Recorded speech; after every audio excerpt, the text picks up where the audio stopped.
A new group has been merged out of Boko Haram.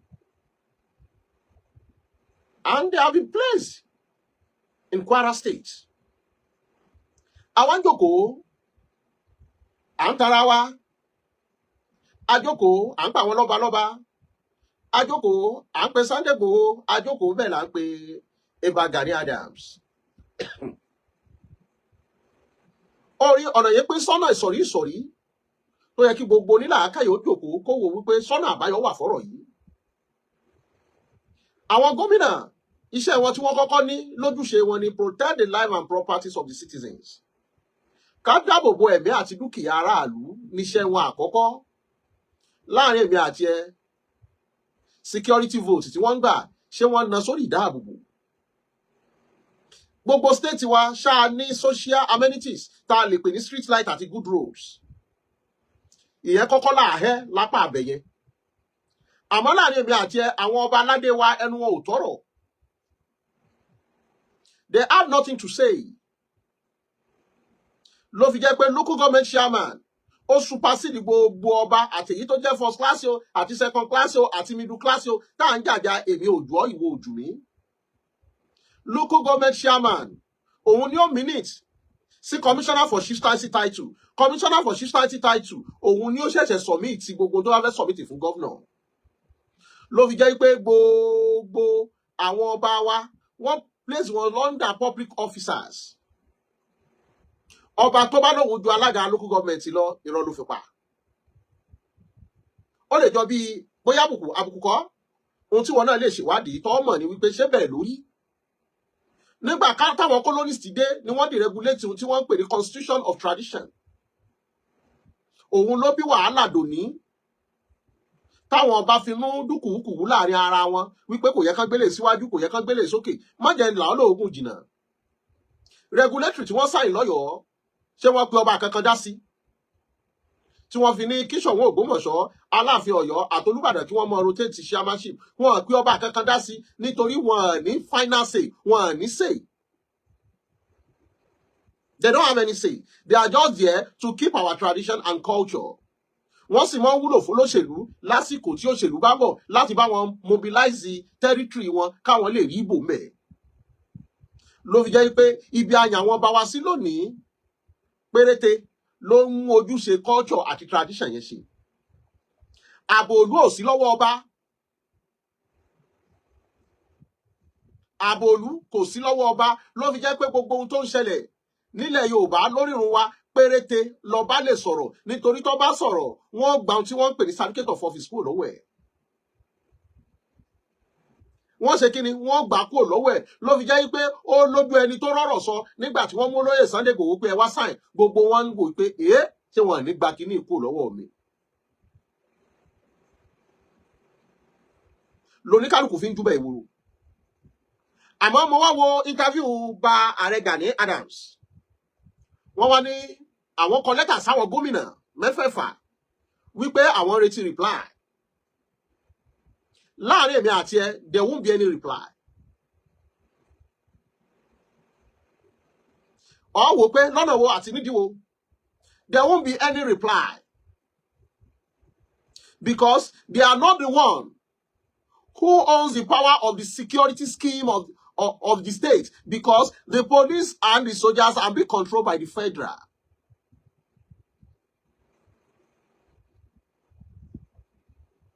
Ló fi jẹ́ wípé ọ̀rọ̀ tó wà nílẹ̀ yìí à ń kọ lẹ́tà a fẹ́ jẹ́ kí wọ́n fún wa láṣẹ kò sẹ́ni kankan tí ó fẹ́ ní kankan láṣẹ unless we defend our domain, land, territory ourselves. Kò sẹ́ni kankan tí ó buwọ́lù wípé mo fún yín láṣẹ unless they come down to state policing.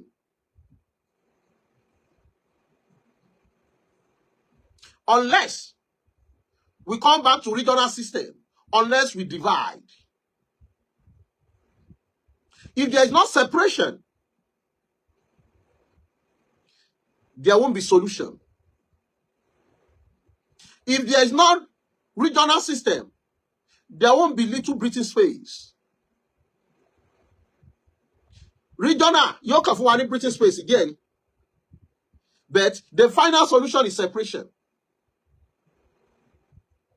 Ori ọ̀rọ̀ wa wá dàbí ọ̀rọ̀ ìwé kan tí mo kà ní Macmillan. Title ẹni Who will bell the cat? Ta ni ó fi agogo sí ọrùn olóńgbò? Tá a bá wo gbogbo àwọn èèyàn wọ́n ní Sunday Igboho fẹnu wúgẹ́ẹ̀tì fẹnu gba nation. Gbogbo èyí tẹ́ ń sọ bẹ́ẹ̀. Gbogbo àwọn olóṣèlú wa kí ni wọ́n fi ń gbàbò lọ́wọ́ wa ẹnu ni.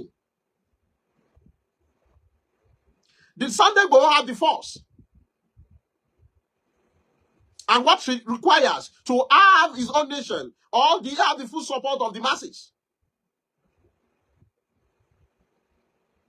He was being chased for over 4 years now. Fenugba Nation da. Anyone Fenugba Nation, have you implemented any other alternative? Ẹni tí ó sọ pé aṣọ yóò dá, ṣó ti bọ́ mi sí mi lọ́rùn. If you want to condemn anything, have you given me another one? Ohun tí wọ́n sọ sẹ́nu omi lẹ́nu yóò wá tán náírà yìí. Yóò mọ̀ sọ lórí media. A lot of people are more sensitive than you do, and they are watching you. But they don't have the buoyance to come on air to talk. But they are more sensitive, wise, knowledgeable than you. Gbogbo wa pátá, àtọba o, àti ìjòyè o, àti Àmọ̀tẹ́kùn o, àti Àgbẹ̀kọ̀yà o, àti OPC o, gbogbo yín pátá ní Fẹnugú gate. Sunday Igboho has tried his own. He came out. Have you also came out? Who is going to give you the authorization? Unless you defend your land yourself. The woman was saying, àwọn sójà tí wọ́n kó wá, àwọn DSS kan kó wá, wọ́n gbàgbọ́n lọ́wọ́ àwọn VGN àwọn. That is when you know pé a lè fi tàn fọ̀gbẹ́. Ẹja padà lọ sí Katsina. The troops are there. They know where they are. Who is there to capture them? Let's go to Borno. The governor lamented himself that through his phone he knew where the bandits are. But who will capture them?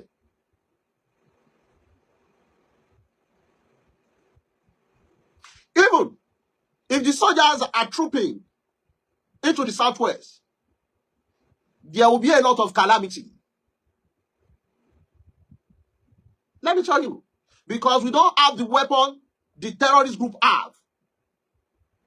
We don't have the backup the terrorist group have. Who are the backups of the Yorubas? Who are those financing the Yorubas? We have none. From head to toe, we are just parabolating in one circle, speaking without enforcing any action. Wọ́n fún wa láṣẹ ni, ta ni ó fún yín láṣẹ? Ẹ̀yin tẹ́ gbàṣẹ lọ́jọ́ kìíní àná tójú ò tí làbá ìtẹ́ nǹkan jújà síra yín. Bàbá wa wí tán wá ní Sunday Igboho ráwọn blogger síta láti ṣe kíni. Sunday Igboho has already made his fame. And he has already written his name in a golden book that can't be forgotten. In terms of Awolowo, Bola Ige, Abraham Adesanya, MK Abiola, Igbo Otu has written his name. No matter the blackmailing, he has written his name. Kò sí bẹ́ẹ̀ ṣe lè bàjẹ́ tó, ó ti korúkọ ẹ̀ síbì kan tó ṣe wípé Haúsá ti Ìgbò ni wọ́n mọ̀ pé korúkọ.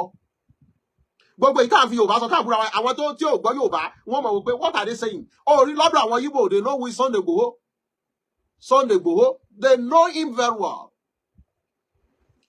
And the Hausa Fulanis knew the name. Wallahi Sunday Igboho. Kabashege. Wallahi they know Sunday Igboho. Wọ́n mọ̀. Sọ́dọ̀ ìtàn ṣe ìtàn bù yìí. Ẹ̀kan láàrin ara wa locality ara wa láti ń bú. A lot of people don't hear what you are saying at all. At all.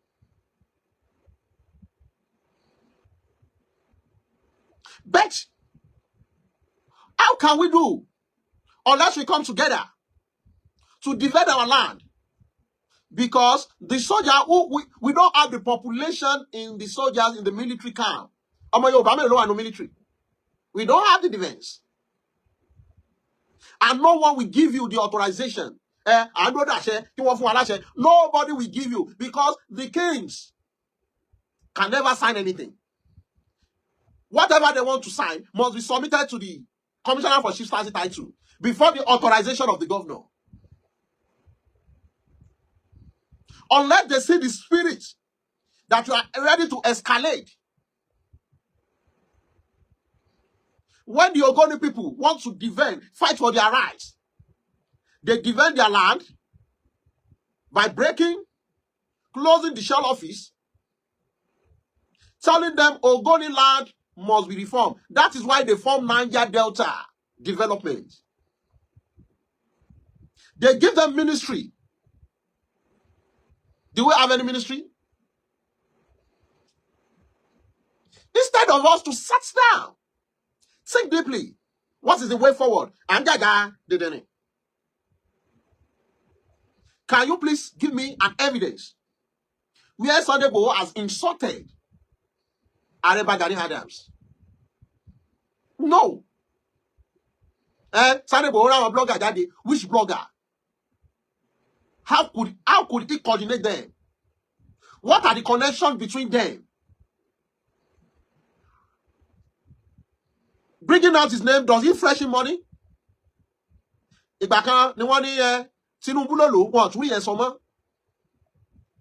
lot of people called me. Is Oloye has been pardoned? No. If Igboho has been pardoned, New Sotigbe is not pardoned. Nítorí wọ́n rí wípé òun náà ló ní say ló lè dàlú.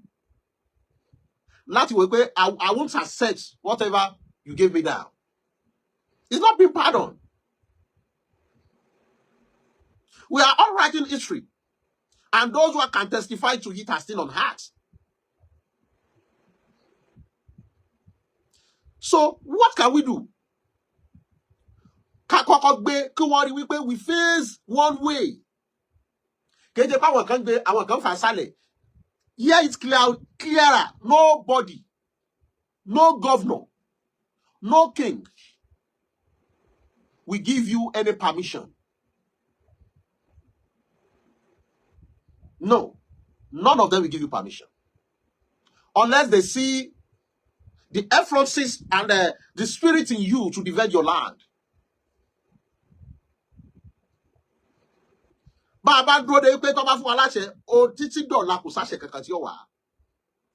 worst, they will go for state policing. Or we should have regional system of government. Because they are benefiting from it.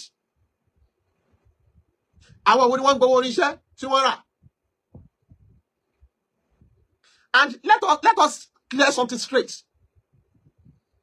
All our towns and villages have been conquered. Gbogbo ìlú pátá nílẹ̀ Yorùbá yìí bẹ́ẹ̀ bá dé Kòròdú àwọn ọlọ́kadà tó wà ńbẹ̀ tó bá jẹ́ 1 million Haúsá tó wà ńbẹ̀ tó ń ṣe ọ̀kadà á wọ 600. And they know the road from Ikorodu to Tokin, lọ sọ́nà Ìjẹ̀bú. Àgbọ́wá, Tokin, wọ́n mọ̀ gbogbo ọ̀nà yẹn. Èmi àti ẹ ọ̀nà mélòó la mọ̀? Tẹ́ ẹ bá dé Kó, ká máa bọ̀ ní Kétu. My 12 náà, àti mọ̀ pé population wọ́n pọ̀ ńbẹ̀. Ká máa bọ̀ ní Kétu.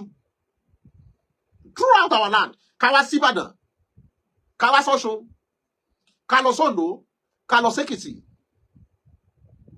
Gbogbo àwa Yorùbá yìí gan, àfẹ́ rata lọ́wọ́ àwọn Yorùbá wa mọ́. We can be poisoned anytime. Àtàwùsá ló máa ń pọ̀. Gbogbo àwọn Haúsá òun tata ní ẹyẹ yọ ata 500, 1000. Gbogbo wọn ni wọ́n ti wà ní bus stop síwá. Nínú agboolé gan. They knew us all. àwọn gbogbo ohun táwọn bá ń ṣe tí wọ́n bá ti fi jihad kún, táwọn olórí wọn bá ti fi jihad kún, ṣígàbá ni o. tí wọ́n bá ti ní jihad, tó ti ní jihad nínú, tó ti lọ́mọ Islam nínú, they can go any length. And we are here fighting ourselves.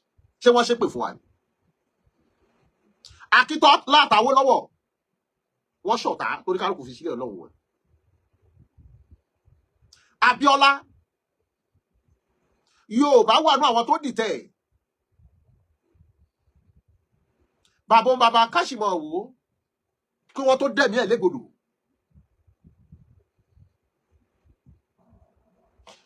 Ṣé bí Awólọ́wọ̀ ọmọ Yorùbá náà ni wọ́n ní kó dágbẹ̀ tó dágbẹ̀ sẹ́wọ̀n. Bí ọmọ Yorùbá kan bá dìde, Yorùbá náà ni ó jọta rẹ̀. Gbogbo ìta ń sọ yìí náà nìsín lábẹ́ comment section ẹ mọ̀ rí wíìrì mi. A nítorí wọ́n fẹ́ gbowó ní ìmọ̀wó tí ìyálàyà rẹ̀ ń fún ni. But at times you just sit down, think, why are my people like this? Why are we like this? Why are we hypocrites? Why are we so selfish? Why are we so daft? Any comment me, èmi máa delete ẹni máa do eléyìí ò ní làákàyè. Because never you argue with stupid people. It is Almighty God that bestows knowledge and wisdom on whosoever he wants. Ẹni tó bá tún wá rí pé kò fún yẹn, don't argue with him or her. You just leave him aside pé eléyìí ò ní làákàyè. Nítorí ẹni tó máa níbi lọ tí wọ́n bá tẹ bàtà rẹ̀ mọ́lẹ̀ bọ́ bàtà lẹ̀ kó wọ́n fẹ́ sẹ́ni lọ. Yorùbá ní ẹni bá wẹ̀yìn ló wẹ̀ gan. Ẹni bá jáde lè bú tó lórí búribú ni lọ́mọ aráyé àbẹ̀bú wọ̀ntìwọ̀ntì. You won't wait. I have a long way to go.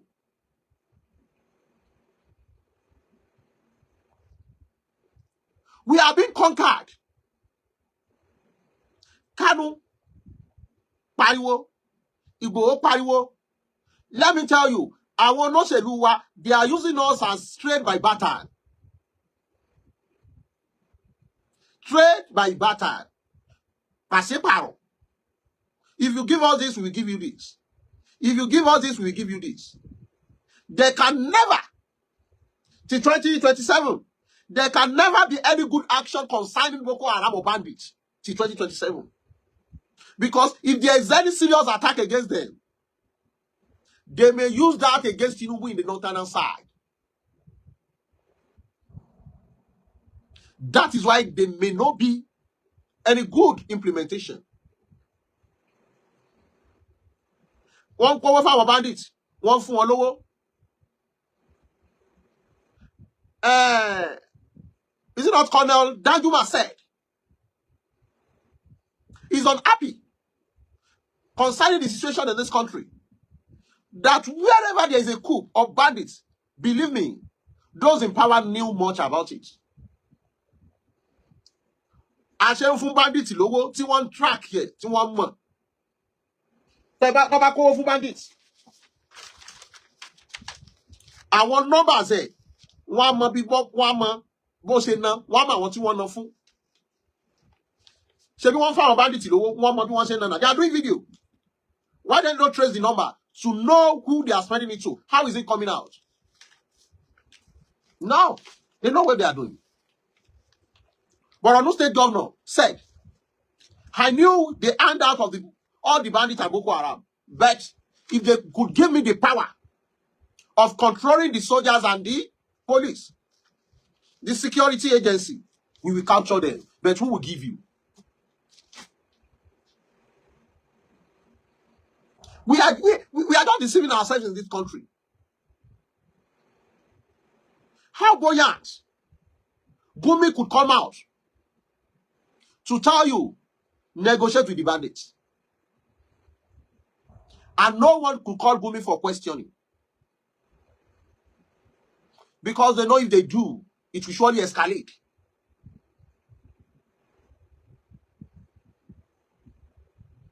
Let's forget. Mi ò lè wá kú kò ní tó yẹlé babẹ. À ń gbénu inú ìlú gẹ́gẹ́ bí àjòjì ni. Because anything can happen anytime, any day, any seconds. Anytime, any day, any minute, any second. We are not safe. Nobody is safe. Because the weapons are there. Tá a bá wo ìran tó fira wọn ṣe síjù lórí Facebook àti social media Yorùbá ni. Ẹ̀sìn yẹn pọ̀ gan ni o. Àwọn kan wọ́n fi kówó jọ gbogbo wàhálà tó ń ṣẹlẹ̀ yìí. Àwọn kan fi nírètí owó. Ẹja béèrè lọ́wọ́ ara wa kí ni kókó ohun tí a lè sọ wípé ó ń fa dúkùúkù láàrin olóyè Sunday Igboho àti Ààrẹ Gani Adams.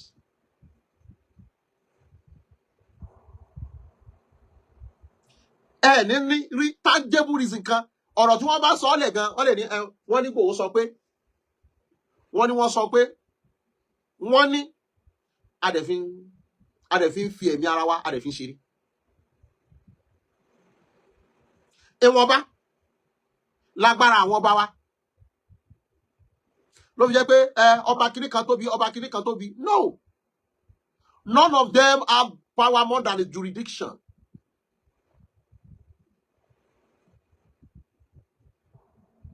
Kò sẹ́yìn tó ju jurisdiction lọ. Ó níbi tá a ṣe oníkálukú dé. Ṣùgbọ́n a lè wà níbi kan ká mọ̀ ní chairman ká mọ̀ ní vice chairman ní èmi wà first class mo wà second class tẹ́ gbogbo yòókù they are all under public officers. If any king offend you, you can file a suit and take him to court. Any king. So what are we insulating? There is none pardon. If you are a governor, during the period you are in office, there's a national pardon or honor. Kò sí ẹ̀fún ọba o. Òun ló mú ọba ìlú kan tí Ṣépètúmọdù ni. Ó ní pé wọ́n gbé jántóló. Ọba lè ṣẹ̀wọ̀n o. So ibẹ̀ ló ti mọ̀ pé wọ́n kàn wá ń bẹ̀ kò sí lẹ́yìn pé kán wọṣọ kí wọ́n ṣe mítìn pé bó ni kí ni àwọn nǹkan tẹ́ fẹ́ sọ fún wa. So gbogbo yòókù tá a dà sí lórí nẹ́ẹ̀tì yẹn a kàn ń pariwo lásán. Ariwo kí ni mo pè lásán. Gbogbo ẹni tí yóò ṣe kí ni wọn ní kankan tán lè ṣe. They have nothing to do. What is the way forward? Unless we come together as one. Gbogbo tó ní kálukú bá fi ṣera wọn ká gbàgbé ẹ̀. Ká wá pera wa pọ̀, ká pagbára pọ̀, ká pamọ́ pọ̀. Unity and love is needed. Kó má ṣe pé àwa lámọ̀ sọ pé ọba eléyìí inú ẹ̀ bí mi lè gbọ́dọ̀ ẹ̀ wọlé bí wọ́n bá pọ̀ ọba yẹn tán wọ́n padà pàwọ́ náà. Bí ìlú bá wà là ń lọ́ba o. Gbogbo àwọn ìlú tó tú ní Kwara kọ́ba bẹ̀ ó lọ jókòó sáàfin bẹ̀. Ta ni ó pàṣẹ lé lórí? Bó sì ṣe wà ìlú yẹn lè tú gbé.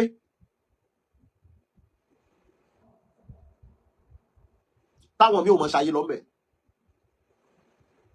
And concerning the constitution of Nigeria, if you are living in a state more than 10 years, you are not a citizen of the state. Bẹ́ẹ̀ báwọn kan bá fi gbàlú ẹ̀ tí wọ́n ń gbé nísìn, wọ́n dọmọ nílùú ẹ̀ nìyẹn o. Nítorí we all migrated to where we are now. Àwọn bàbá wa, àwọn bàbá wa, wọ́n bọ̀ láti ibìkan ni wọ́n dé ibìkan. Ó níbi tí gbogbo wa ti ń bọ̀. Gbogbo wa pátá tí wọ́n bá wá trace wọ́n lè trace nífẹ̀ẹ́. Ṣùgbọ́n tó bá yẹ pé a wá láti Iléṣà, àwọn bàbá yín náà kò fẹ́. Ló fi jẹ́ pé we have a long way to go. Ká já wọn lápọ̀ tí ó yọ. Ká lọ gómi lákaná. Ètò abólẹ̀ Yorùbá ó dọwọ́ kó wá wa. Akọ̀wé sí gómìnà wọn fún wa lẹ́sìn kò sẹ́ni kankan tí ó mèsì wá. Gbogbo àwọn ìwé táwọn Yorùbá nation láwọn kọ sáwọn UN, have you seen any meaningful result? Because they are the one eating out of it. We are into modern slavery. They control our resources. Anyone who is going to break them down won't be the president of this country. Unless we fight for our rights, or there is revolution. Someone like Sowore, they will never want a kind of person to be the president of this country. No. Because they knew it will affect their country, because they are tapping from our mineral resources.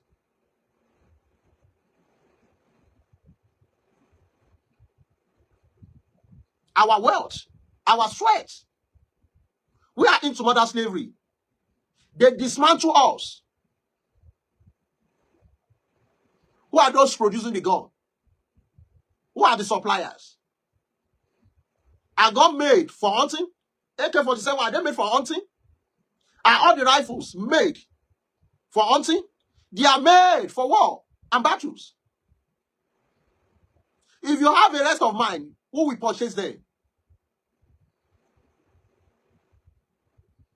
If you have a rest of mind, that is why they split us. They are the one financing them. Here the president, who doesn't abide to the rules and regulations, will be sanctioned.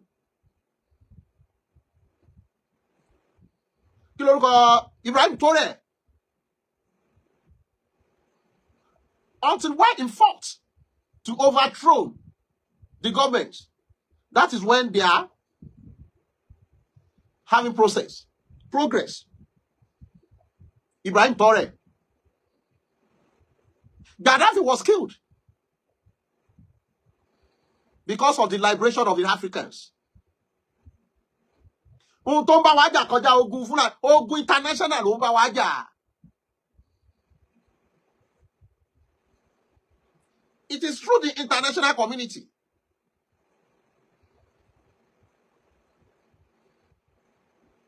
They knew. We are connected to the satellites. They knew everything. We are into modern slavery. But a lot of people, Osogbo, Ibadan, Ọ̀yọ́ ló fi wò rárá o, Gani àti Sunday ló fi wò, Aláàfin Ọ̀yọ́ àti Ọ̀nífẹ̀, Olúwa àti. Think beyond that. How is it possible for them, those who defraud them, to come and pick them up in Africa? They knew where the Boko Haram are. They can kill every one of them within a second. But they won't do that. Our Woloni shell. It's in the Westerners. Who are those affecting Dangote? Who are those controlling the NNPC?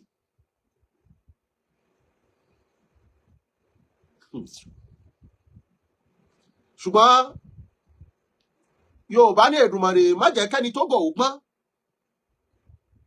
Kíran ọlọ́gbọ́n lè máa ríru wọn tún jẹ bí iṣu. Bàbá Ajáyé gba ìdí Àlàó ní ẹni gbọ́n mẹ́ni ọgbọ́n, ẹni ọgọ̀ ni ọmọra wọn. Àmọ́ bí bá sọ fẹ́ni tó gọ̀ yóò dìjà. Bẹ́ẹ̀ bá tún wá sọ fẹ́ni tó gọ̀ pé àgọ̀ lélẹ́yìí, àwọn ní wàá múra kankan lórí Facebook. Wọ́n àmọ́ ṣe pé èébú àràbù ẹlòmíràn nítorí wọ́n rówó gbà lọ́wọ́ àwọn diaspora. Diaspora tí mo bá ṣàtì rí pé I'm broke, wá fún mi lówó. I don't collect anything. And I don't trace any GoFundMe or donation or have any group. I don't have any group. Àwọn tó jẹ́ international number tó wà lọ́wọ́ mi tí mo bá rí kọ́ọ̀dù wọn mi ègbé. Torí wọn mọ sorry to say ọmọ rojọ́. Èmi ò dẹ̀ ráyè. Ọ̀rọ̀ tó yẹ kẹ́ sọ láàrin 2 minutes. Ẹlòmí lè fẹ́ mọ ẹjọ́ Mr. Ridon ṣe wà let's busy. Mo fẹ́ bá yín sọ̀rọ̀. Ẹ wá gbogbo ọ̀rọ̀ tó sọ náà ọ̀rọ̀ yìí tó yẹ ká sọ láàrin 2 minutes. So tí bá ti rí báyìí, màá ní drop your message. Kébẹ̀ ní ti wá rí mo ti wá ráyè. Because they are donating for you. Who is donating for me? No. Iṣẹ́ ọwọ́ kálukú ló ní kálukú ń jẹ. That is why I can decide not to come on air for months, decades, because I just torí bó sọ wà wá rí òpònú tó bá lọ wo program àmọ́ pé ṣé ìwé eléyìí ìgbéraga kọ́ pé ṣé eléyìí ní fi ìgbésí ayé eléyìí ẹ̀mọ̀ tó bá rẹ́ lómi. You looking at someone, why would be in all ramifications? Say me at the one compatible. No, olórí burúkú tí ò jámọ́ kankan àwọn ló máa ní comment òfòjù. So what I was trying to say is this. Àfi ká pa agbára pọ̀, ká pa àmọ̀ pọ̀, ká pèrò pọ̀, because it is the international community are in place. They knew everything. They knew about everything. Ta ló ń ṣèbọn? Ta ló ń tà? Báwo ló ṣe ń wọlé? Why are they producing the gun? What are the protocols used in selling them out? If there is no war, there won't be sales. Tógun bá wà, níbo tà. Tí ìlú bá dàrú, wọ́n mọ ọrọ̀ ajé wa kó.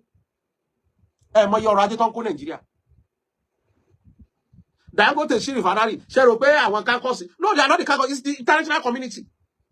If Dangote refinery is going on well, kò ní nídìí pé àwọn export epo àwọn ṣẹ̀ṣẹ̀ ń gbé padà. Òun ló bí owó subsidy yẹn. Àwọn kan ni wọ́n fi ń pọ́n tòlótòló. Àwọn kan ló jókòó síbi kan wọ́n ń dà wá. It's just like a sitting, round table sitting. This is it. So don't glare money. Let's have our own country new, because Nigeria is doing backwardized already. Any governor can just come tomorrow and sack any king. Bẹ́ẹ̀ bá one who want declare coffee. What change here, Dano? There's nothing any king can do. First class in it, number one. It's a bitter truth. If I think Yoba say yo, Gomina no Yoba. That is why Baba Obasanjo could lament. If there is any governor here, when any king see them, should stand up. Accepting the Western system of government affected us a lot. Gbogbo tó bá ti dùn, tí mo pé yóò ní aburú, bá ṣe ní èyìnbó, civilized, kini kan wà, bẹ́ẹ̀ náà ló affect wa. It affects us a lot. So let's join hands together. Kaiba Bioshi. Igbo is not holding anybody back. So for those saying àwọn àrẹ́fẹ́ gbàṣẹ ni, kò sẹ́ni kankan tí ó fẹ́ ní kankan láṣẹ, àtàrà wa ni, à ń fi yẹn buy time ni, kò sẹ́ni kankan tí ó fẹ́ ní kankan láṣẹ. Àṣẹ kankan yẹn, ẹ jẹ́ àgbà yìí, kò sẹ́ni kankan tí ó fẹ́ ní kankan láṣẹ. So ẹ̀kọ́ lẹ́tà sáwọn gómìnà láti bí ọdún kan wọ́n mú reply, kò sẹ́ni kankan tí ó mú reply wa. Ó ló lè mọ́ déwájú ẹ̀jẹ̀ yóò kàn fi sẹ́gbẹ̀ kí ni àwọn ilé ní kí n sign nísìn, kí n sign pé kẹmọ lọ báwọn èèyàn jagun. Unless they can resort to state policing, they can go one more point to suppress wa. Unless we split. Akabi, mo fẹ́ máa fèyí ṣe lọ. Mi ò ní lọ lẹ́jà tó lọ tí ò dé sàlẹ̀ omi. Mi ò ní lọ lọ́kọ̀ọ̀kan tó lọ tí ò dé sàlẹ̀ odò. Mo dúpẹ́ lọ́wọ́ gbogbo ẹ̀yin tá a jọ ṣe ìtàlẹ́ yìí. Mi ò bá kí yín, ṣùgbọ́n kọ́mẹ́ǹtì yẹn kò láǹfààní kó gbé hàn kí n lè rí gbogbo àwọn tí wọ́n wà ń bẹ̀. Ìgbà míì nẹ́tíwọ̀kì a máa jẹ́ ó ṣe wèrè. Ìhìn rí ní o. Ẹ má bínú mo kí gbogbo wa pátá, mi ò lólódì bí kankan. Àbùdí ń tolókun, àbùdí ń tọlọ́sà, a kì í rójú ọgbẹ́ àná lára omi. Iṣẹ́ ìṣe wa, òwò ẹnì kọ̀ọ̀kan wa yóò mọ̀ tẹ̀síwájú. Forward ever, backward never to us all. Ọba tí pa Ísírẹ́lì mọ́ tí kì í tó gbé bẹ́ẹ̀ ni kì í sùn, yóò mọ̀ pa wá mọ́. A ò ní rógbó rere kò tó àlùbá ò ní wọ́n ṣe gbogbo wa, gbèsè ò ní lé wa kó gbogbo tí gbogbo wa ń gbé. Ó dàárọ̀ ẹ̀yin bàbá, ó dàárọ̀ ẹ̀yin màmá, ó dàbọ̀ ẹ̀yin ẹ̀gbọ́n, ó dàbọ̀ ìyá.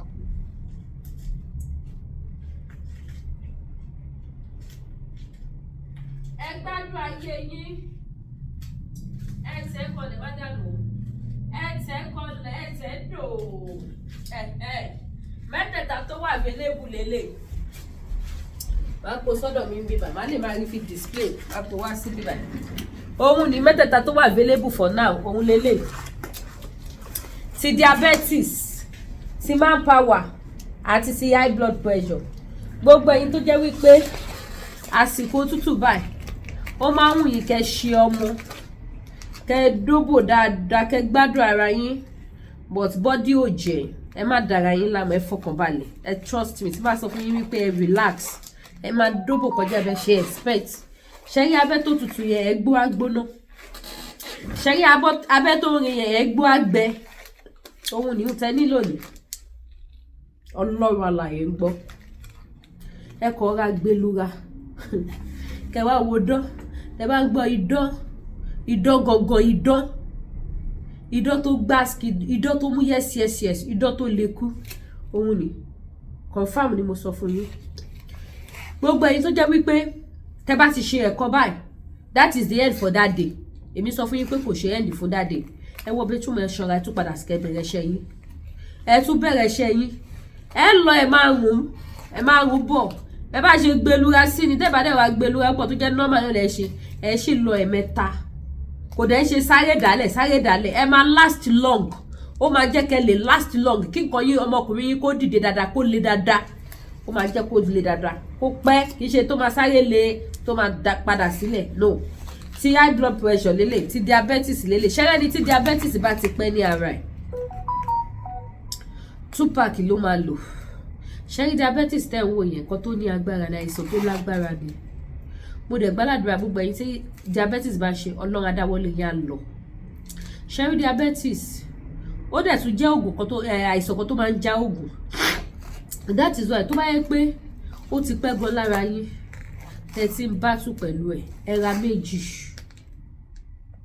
kẹ́ lò kẹ́ tó lò tán ẹ máa rí iṣẹ́ ó tún wá nìkan tí màá sọ fún yín tẹ́ máa gẹ́ẹ̀tì sí tẹ́ máa mú sí so bó ṣe jẹ́ nìyẹn tó bá yẹ pé kò tí pẹ́ lára ẹ ṣẹ̀ṣẹ̀ detect ẹ̀yìn ẹyọ kan ti tó 1 pack ti tó 1 pack is okay bó ṣe jẹ́ nìyẹn confam ajẹ́bidán so yẹ kó sórí tébù mi so a máa fi lè polówó bíbà àní máa dìde lọ dìde bọ̀ lójú kámẹ́rà confam àsìkò tútù la wà yìí o ẹ wá ra máa ń pa wà kẹ́dóbò gan gbogbo baby I'm feeling cold ẹ gbá baby mọ́ ẹ gbó baby gbùdùgbùdùgbùdù kí baby sweat wá kí baby máa bẹ̀rẹ̀ pa kí ló dé ẹ tán yìí tà ní ẹ bá ń tán yìí sí bó ṣe rí nìyẹn àsìkò tá a dẹ̀ wáyé òjò rọ̀ pẹ́ẹ́pẹ́ẹ́pẹ́ ẹ máa gbádùn ara yín dáadáa bó ṣe jẹ́ nìyẹn ẹ subscribe sí YouTube channel mẹ́tọ́ notification ẹ bá mi share ire o.